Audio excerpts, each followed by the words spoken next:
Sure. Thanks, Seth. Thanks for having me. And it was a pleasure to be part of this project with yourself and Laura and the ACCA. So my name's Liz McRae, and I'm a co-founder of Village Wealth. We're an acquisition platform, and we help different types of buyers come to the market and understand what acquisition is and how to acquire some of these businesses that are coming up for succession. I had a consulting firm prior to Village Wealth, and have been doing exit planning for the last 4 years and training in a lot of the community futures offices, as well as different organizations throughout Alberta.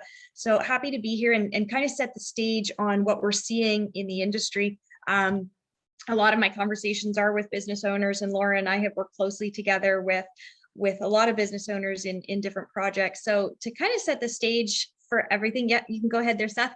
And these are statistics and information from studies that have been out for a few years, but I just have one new note from a more recent study, but close to 60% of Canada's small and mid-sized business owners are aged 50 or older. 4 out of 10 entrepreneurs in Canada are likely to leave their businesses within the next 5 years. And I'm going to date this study because these numbers have been thrown around over the last number of years, and 10.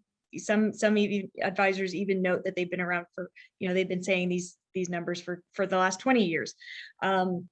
The point you were kind of touching on is that we're in this right now. We are in the exit movement right now. Over half of these entrepreneurs intend to sell or transfer their business to someone outside of their family. And nearly 40% of business owners who expect to sell to outside buyers within the next 5 years appear to have done little or nothing to spruce up their financial reporting. So these numbers come from a study that was done from BDC. It's called The Coming Wave of Business Transitions in Canada, and you can find it online. It's a really informative study, but it was done in 2017. So, things have changed a little bit since then. We were caught off guard by an obvious pandemic that has taken us all by storm. So what's interesting now as we look at exit planning is that there almost seems to be more urgency now. So from a recent Canadian KPMG poll done in November of last year, with ongoing uncertainty caused by the COVID-19 pandemic, more than 1/3 of business owners surveyed in Canada wish they could retire, transition, or sell their business now, but are not prepared to do so.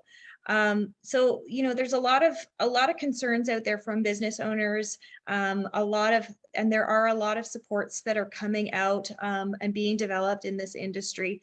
And so that's one of the reasons that we developed this guide together, and the ACCA spearheaded it, is to bring more awareness to the forefront and more supports as this conversation ramps up in almost every office across North America. With accountants and business advisors alike. And some of the common concerns that we hear, and I'm sure that a lot of you hear, are I don't know where to start. I don't know what exit planning is. And there is a slight difference between exit planning and succession planning. And so in the guide, it does explain the difference between the two terms. I don't know who to talk to. Very common one. Is my business sellable? This uncertainty of knowing if it can be sold, or should we just liquidate and say goodbye and lay off the employees that are currently in the business. The next concern being, how do I find a buyer? Where are buyers? If I don't feel like I have family or employees that can come up, where are the buyers?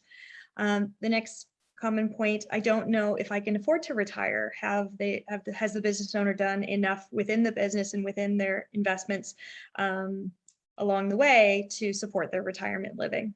My employees can't afford the business can be a very, very common misconception. Sometimes it's true. Sometimes there are other strategies that can be implemented for the employees to take over the business. The guide speaks heavily to this point. So it's a critical piece. My employees don't have an owner's mindset.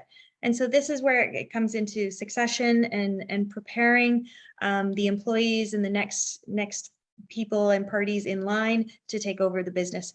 So no, with that there, that is, the guide was designed to answer a lot of these questions and provide support and resources to a lot of these concerns. With that, Seth, I will pass it back to you. Thanks, Liz. This is great. And again, kind of framing, this is the challenge that we're seeing, that so many businesses could be leaving our economy, and thinking, on the one hand, we're seeing it as a massive transition of wealth, a huge change in our economy. And I think when we look back at the last 18 months, 2 years, the impact of COVID, what will business succession, exit planning, who will own businesses in the years moving ahead? And these are some of the things that are coming through in the guide. And maybe just a second, if anybody has any questions for what we've just covered, or when you look at this list of concerns, are the clients, the small business clients that you're working with, are these common, or is there anything that you would add to this list? But if you want to add questions, feel free as we move through it. So I want to talk now about local options. So these might be on your radar, and you might be familiar with them, but really thinking of them as a solution for the businesses you're working with to acquire an exiting business, or to be a partner in its long-term legacy planning. The two examples here. So cooperative businesses, if you're not familiar, exist in pretty much every part of the economy and every community in Alberta. And co-ops, are a little different in terms that they're locally owned and democratically controlled. They're often created to meet a need in the market.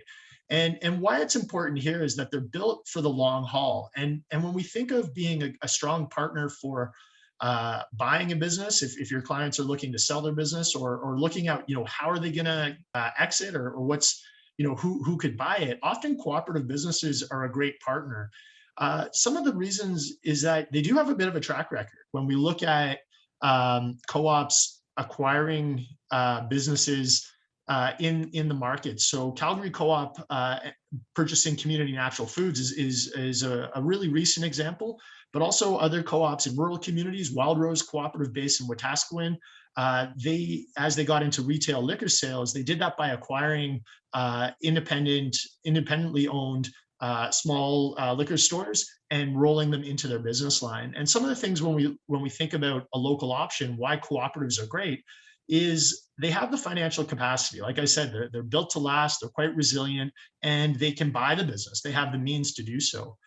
They tend to have the processes in place, a strong work culture, and some alignment to be able to be a good steward of the business that a small business has created, to see it last for the long term. Now, it might come under a different brand, but often, it has that connection of the location, of the same staff. There's some continuity that we could see, as well as being able to enhance that as well. Co-ops, just because they acquire an exiting business, doesn't mean they have to come under the same brand. Community Natural Foods is again the prime example. Some things to consider when we're looking at, say, approaching a cooperative in your community, is that really understanding how it aligns with the strategic goals of the cooperative. Does it add to their existing business verticals? Is it allowing them to enter into a new market? Is it solving a problem for them? And being able to kind of see it from their perspective can be a great way to start that conversation. Co-ops, and as someone who works for a cooperative association, I can attest, they tend to move a little slow, a little deliberate. So if you want to start that conversation with a board member or with staff at a co-op to say, have you ever thought of buying this type of business that's in your community? They're neighbors, right? So going for a coffee, starting that conversation could be, quite natural as it comes together. So something to put on the radar, and we'll, you'll see this in the guide as well. Similar to cooperative businesses, which can be producer co-ops, consumer, we see it in insurance and banking. But a new type of co-op that it could play a big role in this space are opportunity development cooperatives. And essentially, it's a pool of investors that are looking to invest in local businesses, either by lending the money, by taking an equity position. They could be a joint venture. They could buy property together. They could do a whole matter of things. And if you reach out to me and check out our website, we have some really good resources explaining the role of these co-ops. When it comes into being a local option to solve an exit challenge, or be a strong partner for an exiting business, is that, again, their primary focus is raising the capital to invest in local businesses. So again, they have the means, to buy the business or to provide the capital for the new owners to step into that role. So there's a big partner. Often the advisors, the investors themselves are small business owners. When we think of that strategy, when we think of having, again, like stewards that want to see the long-term success of this business and are injecting their own capital into it, that they're also a resource. Lastly, and this is probably something not to rely on, but as investors into the new business, they're also, they live in that community. They might be patrons of the business that they're buying.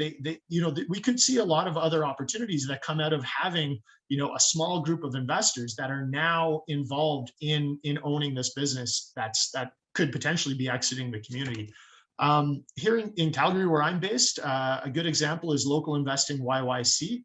Highly recommend checking them out. One of the first examples of this type of investment was a succession strategy, where in a small town called Sangudo, 22 community members raised almost $250,000 to buy an abattoir that was going to be shut down. Since then, they've owned it for about 10 years. They've been able to create about 10 full-time new positions. So in a community of about 300, 10 new jobs is quite impressive. And again, when we think of, on the one hand, this abattoir could have been sold for parts. It could have left the community. And now we see with this local ownership, with a new group of investors, it's really hitting its stride and reaching its potential. So the opportunity development co-ops, we definitely look under the hood in the guide, and so you'll be able to learn more from that. But again, something to consider when we're thinking, well, what's a local option? A local group of investors coming together as a co-op could be a great partner. Lastly, and this is something you might be familiar with, is employee ownership. So again, how do we sell the business to our employees? Typically, there's two ways to do this as an employee share ownership plan. So building a share structure where the employees can own a small percentage. So the exiting owner could say sell 25% of the shares in the business to the employees or to the plan that would administer those shares, or it could be 100% of the business. So again, we can see, it is quite dynamic. In a worker co-op, it's wholly owned by the employees, and it's based on one member, one vote. So a little bit of a different governance structure, a little more direct, but it's also been highly effective in getting people to be really engaged in their work, and especially in sectors that typically maybe have lower wages and a high level of turnover. Once that group of employees have a stake in the success of the business, we tend to see lower turnover, higher performance, better margins, and longer term growth. My next door neighbor is a worker-owned restaurant called the Allium here in Calgary, and they've survived through COVID. So I find that's a good proof in the pudding. So again, when we're thinking of the legacy goals of the exiting owner, often we can see a lot of alignment between the employees who could take on the business and the exiting owner. If they want to see this business continue, if they like the people that they work with and have employed for a long time, often these transitions can be really, really successful. The other parts is that although employee ownership and worker co-ops might be less common that you're seeing across your desk in your work, they're quite common in the United States and in the UK. They have some incentive programs and other mechanisms to make this process much easier. That isn't to say that some of the things that we can learn from them couldn't be applied here. And I think there's a huge opportunity. Lots of workers that would love to be invested in the business that they work and be part of that long-term success. So again, when we're thinking local options, the people that live and work in where the business is located is a key piece. Just lastly, when we're looking at some of these local options, is some of the benefits is that you're looking at some savings in the acquisition and the transaction costs. Because you might not be going through a broker, you're directly negotiating with your employees or with the cooperative that's your neighbor. You might be foregoing some of those brokerage fees. As well, you could be leveraging a lot of local knowledge when we're looking at the value of the business, the growth potential, and some of the other pieces of the puzzle that, say, an outside buyer or financial institution might not be able to see from that ground level. We see that as a benefit, but definitely, buyer beware as you're moving forward. I like this idea that you are trying to align some of these common goals as much as possible in terms of the exiting owner seeing their business succeed for a long time, continue to make an impact, maybe have their name on the side of the building moving forward, and a really great way to build a legacy. As I mentioned, they're not very common, but it is growing. And I think with this, where we're at with so many business owners looking to leave the market, is that we're going to need more tools. And I think employee ownership and these types of local options will become more common.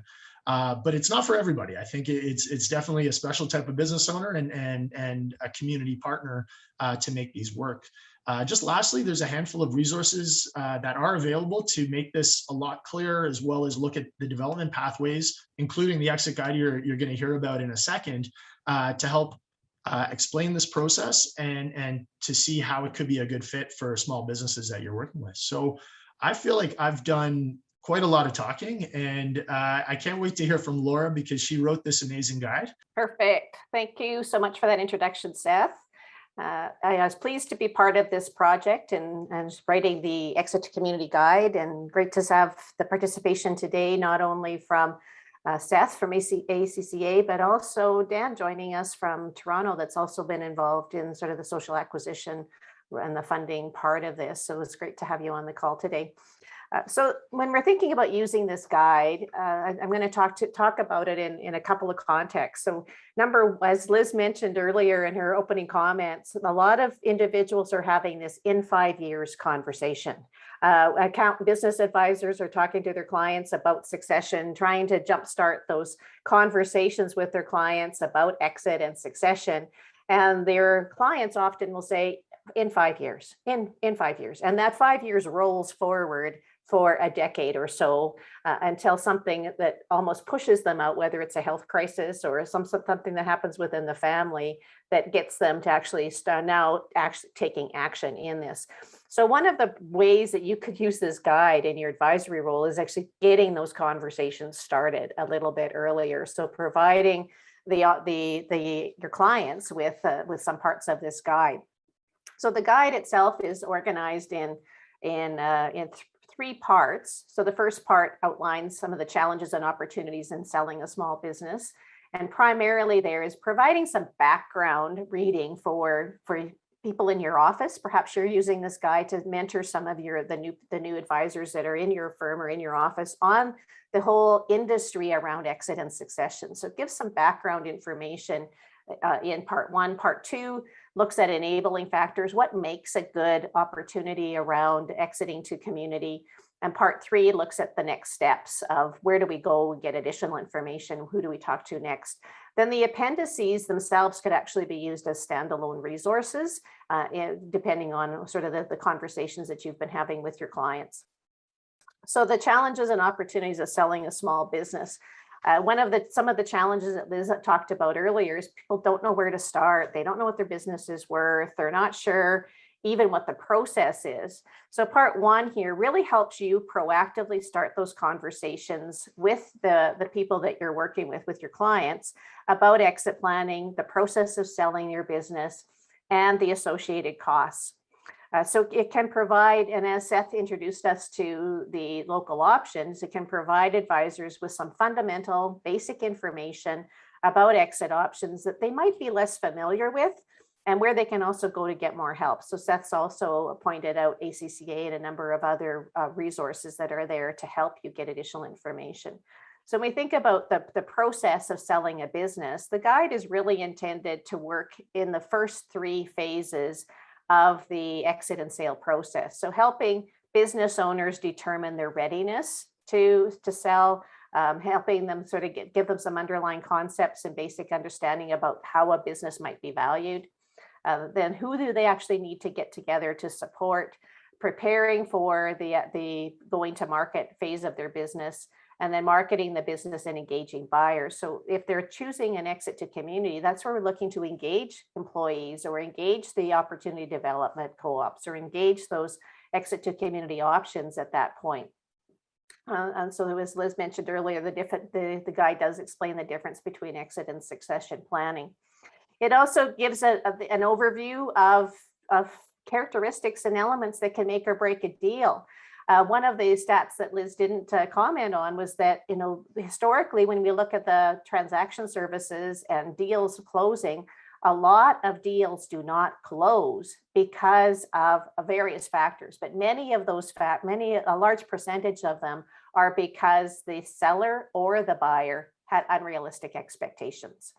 And so some of the content in the guide can actually help you as advisors better prepare your clients for, here's the things that you need to consider, or don't be surprised if a potential buyer comes to you and asks for this sort of a structure in the deal. What does this mean?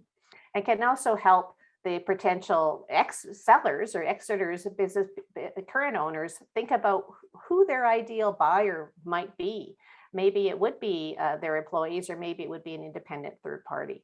So it gives them that, helps the business owners see their business from the perspective of a potential buyer. And we do know that just like everyone's baby is the most beautiful baby, the owner of a business thinks their baby's beautiful and valuable and has a lot to contribute because it's given them a lifestyle or an income for a number of years. But they often don't see that, aren't able to see that business through the lens of a potential buyer. And so by working with individuals in the exit planning process, part of what we can reveal to them is where a potential buyer may see some risk associated with their buyer, with this business, and then they would have time to address some of that. So the guide gives you some text and some of those arguments that you can share with either your staff or with your potential clients to help you develop that. And we do know that part of the role that we have in advisory, when we're offering advisory services, is in marketing and selling those services. So the guide could be used as part of your onboarding, part of your education of some of your clients. So when you have some clients that are coming to your firm and looking for services, on your intake form, you're asking them a number of different questions to identify what the solutions are that you can provide to them. The guide can also help you educate your clients and potentially having them realize that, oh, in addition to some compliance services that we need, we also need some of these other services that you can advise us and help us in preparing our business for that ultimate exit. So part one does talk about the employee stock option plans, worker co-ops, talks about employee ownership. So some terms here. And it's been set up in part so that you could actually take one part of the guide and use that part without using the guide in its entirety. So part two does address these enabling factors. So it addresses items like financing and where the role that vendor financing plays in it. It talks about often a deal structure might involve an earnout. So helping potential sellers understand what that means to them. There's a very basic description here of a difference between an asset sale and a share sale, things that should be considered.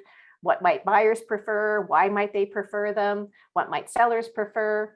And then some of the roles that sellers would play post-sale. And then again, there are some endnotes. The case studies provide an opportunity for you to share these stories with clients and then being able to see themselves in some of these stories.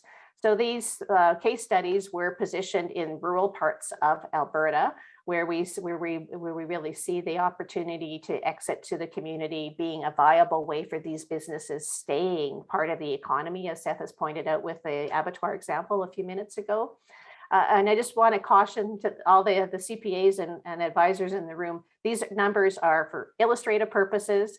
So we've made a number of assumptions and tried to make the case studies very simple in nature, because the intention of the case studies is to give you talking points to speak to your clients with, not to train people in your office on the finer points of acquisition and transaction services and the tax complications associated with them. So the abattoir example that we did use, and we've mapped out a cash flow option for them, so people could see not only what the immediate cash flow impact might be, but also what they may see within the future years from the way they choose to structure the deal. And of course, we're making different assumptions on that and then providing a comparison to them. And so in this particular abattoir example, we do outline a sale to employees and using either a worker, the direct sale, or establishing the employee stock option plan, or setting up a worker co-op. So that example, that case study outlines those sort of options and considerations. The automotive repair shop outlines the sale, the alternative that Seth spoke about earlier, the opportunity development cooperative. And so there's some information here about an opportunity development co-op. And so provides that scenario to as an example of what a potential sale could look like to an opportunity development co-op. And so there are some resources that are attached here. What else do we need to consider? So we mentioned brokers' fees a few minutes ago. So there could be chartered business valuations and appraisals. Lawyers are definitely involved, and we do, when we're looking at co-ops, we need to seek legal advice that do specialize in this areas, because it isn't something that a general practitioner might even be familiar with. And making sure that we do have the right agreements and that team set up. So how do you get started? Sort of start by having some coffee. These are some additional partners that you could reach out to for some support and for further information. They do webinars as well, and there's a lot of great information on many of their websites to provide you with further information on the roles of exiting to community. Appendix 1 provides more of a discussion of the role of co-ops in the landscape. And so much of what the overview that Seth gave us earlier today is here in text form for you. How do you go about starting a cooperative? What are the phases if we're looking at an opportunity development co-op? How does that happen? And Appendix 2 gives a very, again, high level, short overview. What are the pros and cons of a share sale or an asset sale, both from the perspective of the seller and the buyer. And then one of the tools that I think is going to be one of them you might find most useful immediately are these exit option checklists, because people often don't even realize the scope or the number of exit options that they have. And so this checklist provides them with some questions that they can then check the box and say, maybe I have more than one potential exit option. So we have them in two groups: internal exit options, which we consider either sales to family or sales to employees or management buyouts, so people that are currently already familiar with the business in some way, shape, or form. So family and workforce, group of employees, and potentially even a partner buyout would be an internal sale. And then the external exit options. So those could be sales to strategic buyers, private equity, another individual, or a sale to a social enterprise. So in addition to cooperatives, there could be charities. Many charities have also had a lot of their funding sources negatively impacted with COVID-19 and sponsorships drying up and donations drying up. So they're often looking, they're now, more of them are looking to purchase businesses to be able to provide earned income and be able to use the profits from the business in their charitable activities. Not-for-profit, same kind of situation for them. And even some municipalities may be looking to purchase a business and bring something in-house that they have been contracting out. So for example, waste removal. So a municipality may be having waste removal done with their municipal employees, or they may be contracting that out to a company in the community that's providing those waste removal services. And they might decide they want to bring that in-house instead of hiring and developing. They may just acquire a local business to start to be able to bring those activities in-house. So recapitalization or partial sale was really converting some of your equity into debt. An orderly liquidation. And unfortunately, many entrepreneurs in some of our smaller communities think orderly liquidation is their only option. And so they do that thing called semi-retirement, and I'm just going to phase out over the next number of years. And so depending on what the business is, that may financially be feasible or may not be financially feasible, depending on what the business is. So that's the guide in a nutshell. Appendix 4 is really for advisors. So, we know from an advisor's perspective, when you see numbers and case studies, you say, how did they get those numbers? And so this really just gives you the numbers that we used for tax values, balance sheets, and information that we use to base the numbers on and the taxes. So they are all assumptions. These numbers were calculations were completed by a CPA in public practice. So we have confidence that these numbers with the information and assumptions that he made are valid. But of course, you would need to work through all of the numbers with a client and their particular situation to make sure that the calculations make sense. So this is just really just for your information as an advisor, so that you would be able to say, oh, where did those numbers come from? And the calculations are there. Highly unlikely you're going to share that appendix with any of your clients, as they're not going to be really interested in all of those numbers.